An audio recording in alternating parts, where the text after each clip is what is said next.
Good morning, commuters. Wow, what a day. 67 degrees, it's overcast. I bet we're gonna get some pretty big storms because you can feel it in the air. But how about the congressional Democrats, huh? How about them?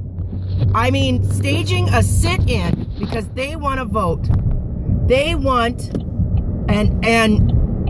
I have seen different polls, and I have seen it anywhere from 70% to 90% of Americans want the same thing. They want 100% background checks so that gun shows no more.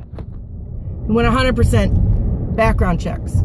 And two, they want people on the no-fly list or the terrorist list to not be able to get weapons. That's the two things that they want right now, and they are staging a sit-in, and the Republicans, over their protests, decided they're going on recess. They're on vacation. Really? You're on vacation. Do you realize that Congress only works 130 days? 130 days. Here's the kicker. So I posted something about Paul Ryan on YouGov. Do you go to YouGov? You should go to YouGov. By the way, good morning, Mrs. Epker. I'm glad you like my hair. On YouGov. So I go on there and you can do surveys and things like that. And I posted something about Paul Ryan. And this guy, because you can't respond back, but I thought it was humorous because Paul Ryan is my congressman. And as you all know, I live in Racine and Paul Ryan's from Janesville. So I don't know who this guy was. I don't know where he's from. But apparently he doesn't understand Wisconsin politics because he's like, I highly doubt that you're anywhere near Janesville. And I'm thinking, dude, he's my congressman. Why would I lie about him being my congressman? Because if I was going to pick a congressperson, if I was going to pick a representative and I was going to lie about who my representative is, I'd pick Tammy Duckworth of Illinois. Yep, that's my congresswoman right there, Tammy Duckworth, an American hero, sitting there on the floor as in a sit-in for better protection for American citizens. It is disgusting and despicable the way the Republicans are trying to twist this into this is bad, because they're still pandering to their base and they're pandering to the NRA. Well, they've got to pander to the NRA because the NRA gives them a whole bunch of money. They're bought and paid for by the NRA. And the sad thing is the NRA used to be for background checks. But see, the NRA gets a lot of money from the gun manufacturers. A lot. It's all about the money, people. They get a lot of money from the gun manufacturers. And every time there's one of these big shootings, every time gun sales go up. Every time for the last 8 years, the best thing that ever happened to the gun manufacturers in this country is President Obama was elected president. Because everybody was so afraid he was coming for their guns that they went and bought a whole bunch of them. And what does that do? That means the gun manufacturers make a profit. They're not making, if you want to go out into the woods and shoot Bambi, the gun manufacturers aren't going to make enough money off of you. If you're just a weekend guy that likes to go to the range and shoot off a few rounds, the gun manufacturers aren't making a lot of money off of you. But if you are absolutely terrified that a black man in the White House is going to come get your guns, oh, they're making a lot of money off of you. A lot of money. I don't think we should ban guns. You should be able to own a rifle. You should be able to own a handgun. I have a problem, a serious problem, when you're able to own a semi-automatic. Why are you able to own a semi-automatic? Why? You should not be. I also have a problem if you can have more than 15 rounds in a clip. Why would you need to shoot more than 15 at a time? Why?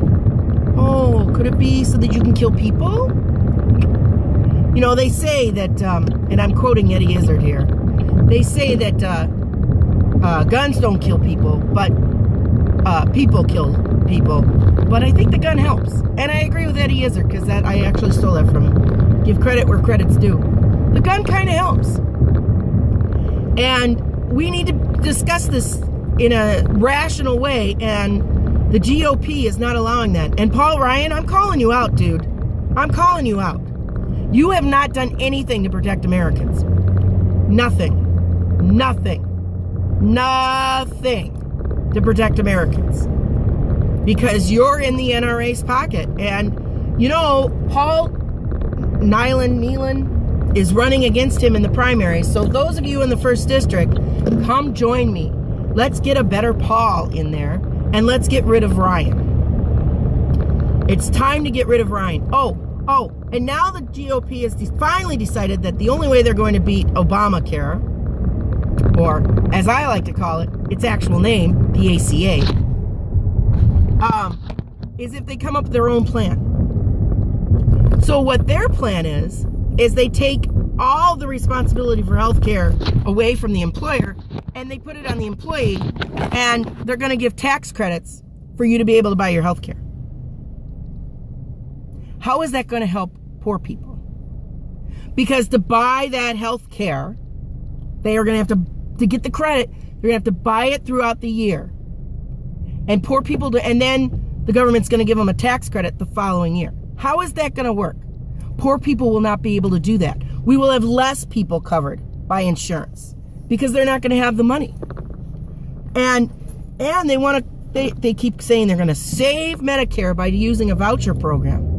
A voucher program. Because that's worked so well in our school systems.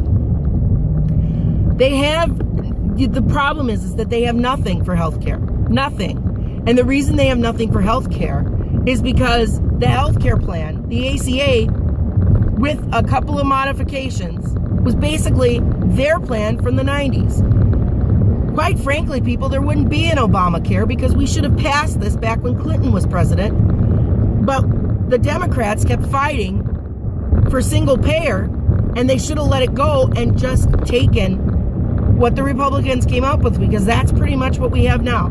There are a few modifications. I don't think insurance was going to be mandatory. And I don't think pre-existing conditions. But pre-existing conditions is something that the government's really, if you don't do the pre-existing conditions, if you insist on the pre-existing conditions, the other thing is they want you to have more freedom in your health plan. Don't believe it. Don't believe it. I'll give you some more and tell you more about this next week, because I want to read up on their plan before I tell you everything. But just from the brief readings that I have done, it's not looking good. It is not looking good. So what are we going to do today, commuters? We're going to have a great day. Aren't we, Mrs. Epker? We're going to have a great day. So let's go out there and have a great day. It's foggy, a little cloudy, 67 degrees. I'm good. You good? Have a great day, commuters.